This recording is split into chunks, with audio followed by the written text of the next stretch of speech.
क्या महाराष्ट्र चुनाव से पहले टूट जाएगा एमबीए? आखिर सीएम चेहरे की मांग क्यों कर रहे हैं उद्धव ठाकरे? राहुल गांधी से अचानक उद्धव ठाकरे क्यों बढ़ा रहे हैं दूरियां? जी हाँ, नमस्कार, मैं सिराज आपके साथ। आप देख रही हैं नेक्स्ट 9 पॉलिटिकल बाइट। महाराष्ट्र की राजनीति में लगातार उठापटक की स्थिति बनी हुई है, जहां एक तरफ कांग्रेस क्षेत्रीय पार्टियों को साथ लेकर सपना देख रही है कि दिल्ली की गद्दी पर एक बार फिर से वापसी होगी, तो वहीं दूसरी तरफ क्षेत्रीय दल लगातार कांग्रेस से अब दूरी बना रही हैं। और खास तौर पर महाराष्ट्र वो राज्य जहां से देश की राजनीति काफी ज्यादा मायने रखती है। जी हाँ, महाराष्ट्र में जिस तरीके से उद्धव ठाकरे सीएम चेहरे की मांग कर रहे हैं, उद्धव ठाकरे का कहना है कि सीएम चेहरा पहले घोषित किया जाए कि किस चेहरे के ऊपर जो एमबीए है वो चुनाव लड़ेगा। अगर एमबीए की महाराष्ट्र में सरकार बनती है तो आखिर मुख्यमंत्री की कुर्सी पर कौन बैठेगा? तो वहीं कांग्रेस का कहना है कि मतों के आधार के यानी सीटों के आधार पर यह तय होगा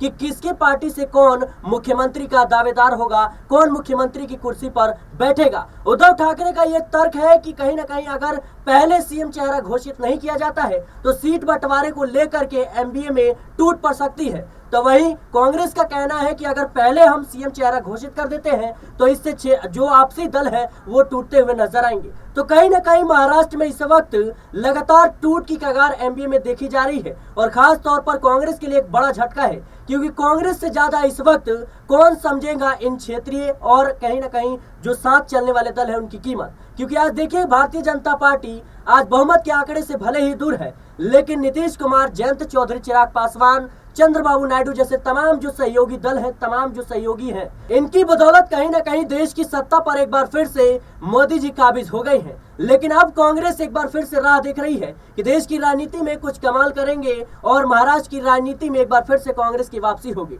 लेकिन क्या ये वापसी होने से पहले गठबंधन टूट जाएगा? उद्धव ठाकरे आखिर क्यों राहुल गांधी से अब दूरियां बढ़ा रही हैं? राहुल गांधी की महाराष्ट्र में बीते दिनों रैली होती है, लेकिन उद्धव ठाकरे उसमें शामिल नहीं होते हैं, और यहीं से कयासों के दौर शुरू हो जाते हैं कि क्या उद्धव ठाकरे अब फिर से भारतीय जनता पार्टी के साथ जुड़ते हुए नजर आएंगे? क्या उद्धव ठाकरे अब अकेले अपने दम पर चुनाव लड़ेंगे? ये तमाम सवाल हैं जिनके जवाब जानने काफी ज्यादा अहम हो जाते हैं, इसलिए भी क्योंकि महाराष्ट्र की राजनीति काफी ज्यादा मायने रखती है और फेरबदल की स्थिति लगातार यहाँ पर देखी जा रही है। मेरे साथ इस मुद्दे पर बातचीत करने के लिए आश्रुति मौजूद है, बारीकी से महाराष्ट्र की राजनीति पर नजरें बनाई हुई हैं। उनसे तमाम सवाल लेंगे और जानने का प्रयास करेंगे कि इस वक्त महाराष्ट्र की राजनीति में उठापटक की स्थिति क्यों चल रही है। अश्रुति, सबसे पहले आपका प्रोग्राम में बहुत बहुत स्वागत है। और जिस तरीके से देखा जाए तो महाराष्ट्र में लगातार उद्धव ठाकरे सीएम चेहरे की मांग कर रहे हैं कि भाई पहले सीएम चेहरा घोषित किया जाए कि किसके नाम पर एमबीए जो है चुनाव लड़ेगा। तो वहीं कांग्रेस जो है इससे बचती हुई नजर आ रही है और लगातार उद्धव ठाकरे अब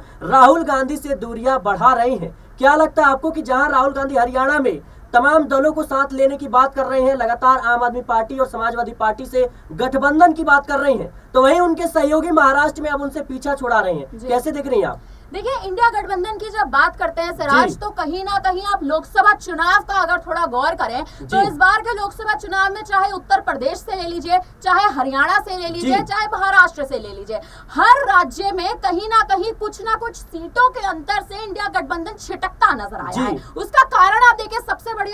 अगर आप देखें सबसे अहम कारण, सबसे बड़ा कारण ये रहा है कि राहुल गांधी जो पार्टी का नेतृत्व चला रहे हैं, नेता प्रतिपक्ष के पद पर है, कहीं ना कहीं सांसद ही संभाल रहे हैं, वो राहुल गांधी क्षेत्रीय दलों को साधने में पीछे हट रहे थे। लोकसभा चुनाव के दौरान भी जो छोटे दल थे, जो क्षेत्रीय दल थे, चाहे महाराष्ट्र की ले लीजिए, हरियाणा की ले लीजिए, उत्तर प्रदेश की बात कर लीजिए, जैसे साहब हरियाणा का जिक्र कर रहे हैं, हरियाणा में कहीं ना कहीं इस वक्त राहुल गांधी ये रणनीति बना रहे हैं कि आम आदमी पार्टी के साथ गठबंधन कर लिया जाए। 7 सीटों पर आम आदमी पार्टी को मनाने की बात कर रहे हैं, लेकिन आम आदमी पार्टी मान नहीं रही, 10 सीटें मांगती नजर आ रही है। हरियाणा में जिस हिसाब से महाराष्ट्र में जिस हिसाब से इस वक्त स्थिति बनी हुई है कि उद्धव ठाकरे कहीं ना कहीं दूरी बना रहे हैं, देखिए मुझे लगता है ये जायज है, क्योंकि एमवीए अगर ये मांग करता आ रहा है कि आप पहले सीएम चेहरा निर्धारित करिए, क्योंकि महाराष्ट्र में भी विधानसभा चुनाव होने वाले हैं। लेकिन इस वक्त अगर इंडिया गठबंधन की कांग्रेस की बात कर ली जाए तो कहीं ना कहीं कांग्रेस का इंडिया गठबंधन का जो एक, अगर आप देखें उनका जो एक ध्यान है, उनका जो कहीं ना कहीं पूरा ध्यान जो केंद्रित हो रखा है वो इस वक्त हो रखा है हरियाणा के विधानसभा चुनाव। लेकिन श्रुति, मैं आपको रुकना चाहूंगा कि लोकसभा चुनाव के परिणामों पर अगर नजर डालें तो जाहिर सी बात है है कांग्रेस जहां 1 सीटों पर पहले साल 2019 में थी, वहां से 13 सीटों का सफर जो है वो काफी ज्यादा मायने रखता है। ऐसा ही ठीक उत्तर प्रदेश में भी हमें देखने को मिला। समाजवादी पार्टी 5 सीटों से सीधा 37 सीटों पर आ जाती है और सीधे भारतीय जनता पार्टी बैकफुट पर आ जाती है इन 2 राज्यों में, खासतौर पर महाराष्ट्र और उत्तर प्रदेश में। तो जाहिर सी बात है कि कांग्रेस 13 सीटें जीत के साथ अब आत्मविश्वास में उसकी बढ़ोतरी देखने को मिल रही है। वहीं दूसरी तरफ देखा जाए तो उद्धव ठाकरे जिस उम्मीद में थे कि शायद वो ज्यादा सीटों पर चुनाव लड़के ज्यादा सीटों पर जीत दर्ज कर पाएंगे, ऐसा होता नहीं है। महज 9 सीटों पर कहीं ना कहीं वो सिमटते हुए नजर आते हैं। वहीं शरद पवार का जो रन रेट है, जो स्ट्राइक रेट है, वो काफी ज्यादा बेहतर है। 11 सीटों पर चुनाव लड़ते हैं लेकिन 8 सीटों पर वो जीत दर्ज कर लेते हैं। तो कहीं ना कहीं आंकड़ों के लिहाज से देखा जाए तो स्ट्राइक रेट इस वक्त शरद पवार का भी ज्यादा है, कांग्रेस का भी ज्यादा है। यानी मुख्यमंत्री का दावेदार जो है कांग्रेस और एनसीपी शरद पवार की तरफ से भी हो सकता है। क्या इस बात का डर अब उद्धव ठाकरे को सताने लगा है कि कह सकते हैं जिस गठबंधन के तहत वो सपना देख रहे थे कि इस गठबंधन की बदौलत महाराष्ट्र का मुख्यमंत्री की कुर्सी जो है उस पर मैं बैठूंगा, कहीं ना कहीं उस पर पानी फिरता हुआ नजर आ रहा है। देखिए, महाराष्ट्र में कहीं ना कहीं उद्धव ठाकरे अभी से नहीं, लोकसभा चुनाव के दौरान से छिटकते नजर आ रहे थे। उसके बाद से आप देखिए समीकरण कहीं ना कहीं बदलता नजर आया, क्योंकि आप देखिए जिस हिसाब से भारतीय जनता पार्टी एनडीए कहीं ना कहीं जब बहुमत का आंकड़ा पार कर रहा था, तो ये वही शरद पवार थे जिन्होंने नीतीश कुमार को भी फोन मिलाया था, जिन्होंने नीतीश कुमार से भी बातचीत करने का प्रयास किया था। लेकिन अब उद्धव ठाकरे चर्चाओं में इसलिए बने हुए हैं क्योंकि उद्धव ठाकरे कहीं ना कहीं मुख्यमंत्री गद्दी देख रहे हैं। और एमवीए इस वक्त आप देखें कहीं ना कहीं अगर आने वाले महाराष्ट्र के विधानसभा चुनाव में बहुमत की सीटें हासिल कर लेता है तो उससे फायदा उद्धव ठाकरे को इसलिए भी होगा क्योंकि महाराष्ट्र में इस समय बतौर पार्टी कहीं ना कहीं एमवीए पिछड़ रही है, और वो पार्टी बतौर ना पिछड़े महाराष्ट्र की राजनीति में कहीं ना कहीं टिकी रहे। क्योंकि विधानसभा चुनाव के लिए कांग्रेस पूरी तैयारी कर रही है कि जिस हिसाब से गठबंधन में तमाम पार्टियों को शामिल कर रखा है, उसमें से कोई एक ऐसा चेहरा उठे जो कहीं ना कहीं एनडीए की कहीं ना कहीं आप देखिए उनकी मुश्किलें बढ़ाता नजर आए, और उद्धव ठाकरे कहीं ना कहीं उस सूची में खुद को देख रहे हैं।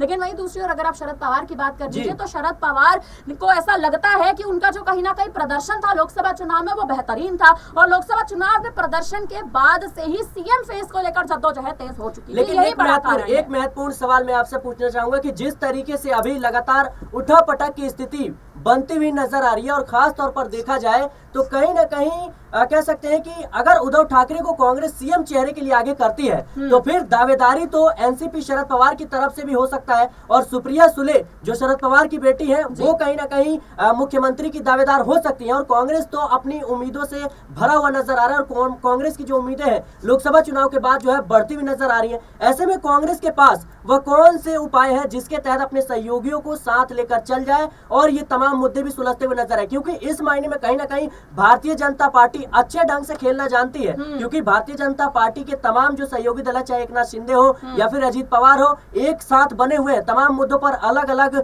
लगातार प्रतिक्रिया देखने को मिली थी, और कहीं ना कहीं अजीत पवार बगावती तेवर दिखा रहे थे। लेकिन जिस तरीके से गृह मंत्री अमित शाह ने, जो कि भारतीय जनता पार्टी के चाणक्य हैं, उन्होंने पूरे मोर्चे को संभाला, ये कहीं ना कहीं सराहनीय कार्य जरूर है। लेकिन अब उद्धव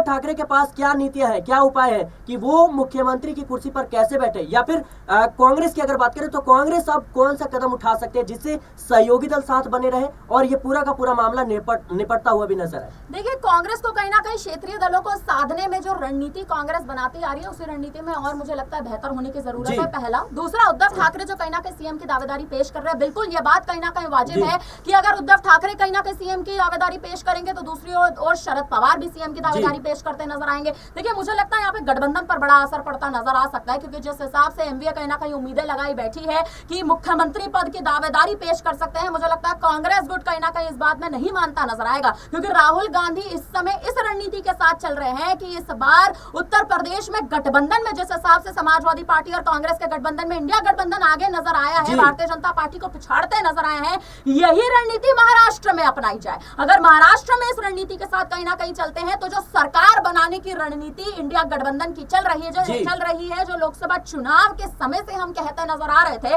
कि इंडिया गठबंधन कहीं ना कहीं तमाम राज्यों में इस वक्त अपनी पैठ जमाना चाहता है, उसमें से एक राज्य महाराष्ट्र भी चुनने के प्रयासों में जुट चुके हैं। तो बिल्कुल देखिए, मुझे लगता है क्षेत्रीय दलों को साधने में इस वक्त कांग्रेस को अपनी रणनीतियां तेज करनी होंगी। एमवीए की ओर से कहीं ना कहीं उद्धव ठाकरे आप देखिए जिस हिसाब से एक दावेदारी पेश करते नजर आ सकते हैं, यहाँ पर अगर ये दावेदारी के चलते या सीएम चेहरे के चलते अगर गुटबाजी तेज हो जाती है या फिर सेंधमारियां तेज हो जाती हैं तो मुझे लगता है चुनाव से पहले ही गठबंधन टूटने के बड़े कारण यहाँ पर निकलते नजर लेकिन एक आएंगे। महत्वपूर्ण सवाल अभी ताजा अगर कह सकते हैं एग्जांपल ले तो हरियाणा के जिस तरीके से राहुल गांधी ने कल कांग्रेस की बैठक में पहल की कि भाई हमें अपने सहयोगियों को साथ लेकर चलना पड़ेगा जिससे वोट बैंक में बंटवारा ना हो। जाहिर सी बात है वो कहीं ना कहीं Jat vote bank, OBC vote bank, ST और एससी और मुस्लिम वोट बैंक के साथ कहीं ना कहीं वो किसी भी तरीके से बंटवारा नहीं करना चाहते और जाहिर सी बात है इसी को देखते हुए समाजवादी पार्टी और आम आदमी पार्टी के साथ हरियाणा में गठबंधन पर जो है जोर दे रहे हैं राहुल गांधी। लेकिन वही उनके सहयोगी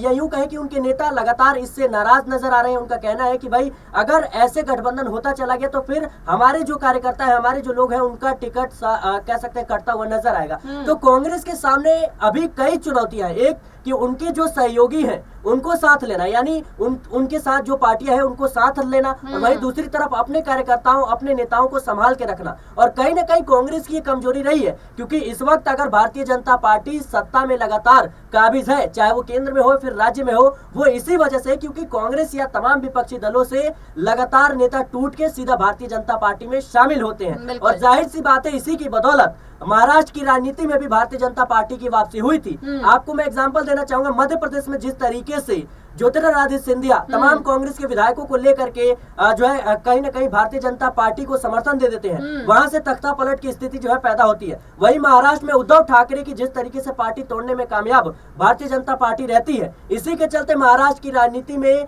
कहीं ना कहीं भारतीय जनता पार्टी की वापसी होती है। तो क्या एक बार फिर से अब कांग्रेस के लिए मुश्किलें खड़ी होने वाली है क्योंकि देखा जाए तो Bharatiya Janata party operation lotus भी दिखा सकती है और कई चुनौतियां हैं इस वक्त कह सकते हैं कांग्रेस के पास। एक अपने सहयोगियों को साथ लेना, वहीं दूसरी तरफ देखा जाए तो कांग्रेस के पास यह भी एक चुनौती है कि अपने तमाम नेताओं को साथ लेकर चलना, किसी की नाराजगी ना हो, कोई कहीं ना कहीं बगावत ना कर ले। कैसे देख रही हैं आप? देखिए हरियाणा का आपने जिक्र करा, पहले हरियाणा का समीकरण साफ तौर पर समझ लेते हैं। देखिए सिराज, इस वक्त हरियाणा में जो स्थिति चल रही है कहीं ना कहीं कांग्रेस में हाल ही में गुटबाजी चल रही थी। आपने देखा था 2 गुट कहीं ना कहीं बढ़ गए थे, एक भूपेंद्र हुड्डा का गुट बढ़ गया था, एक कुमारी शैलजा का गुट बढ़ गया था। कारण सबसे बड़ा ये था गुटबाजी होने का, या यूं कहे कि कांग्रेस में ही 2 गुट बंटने का, क्योंकि कुमारी शैलजा जब लोकसभा चुनाव के दौरान भूपेंद्र हुड्डा से टिकट मांगती नजर आ रही थी तो भूपेंद्र हुड्डा ने उनको दरकिनार कर दिया था, ये कहकर कि हमारे पास अभी प्रत्याशी हैं, हमारे पास अभी ऐसे चेहरे हैं जिनको हम कहीं ना कहीं आगे कर रहे हैं। तो ये एक बड़ा कारण था। मुझे ऐसा लगता है इस वक्त कांग्रेस में आप जो कहना चाहते हैं कि कहीं ना कहीं जो मुश्किलें इस वक्त कांग्रेस की बढ़ रही हैं, बेशक मुश्किलें कहीं ना कहीं कांग्रेस की बढ़ती नजर आ रही हैं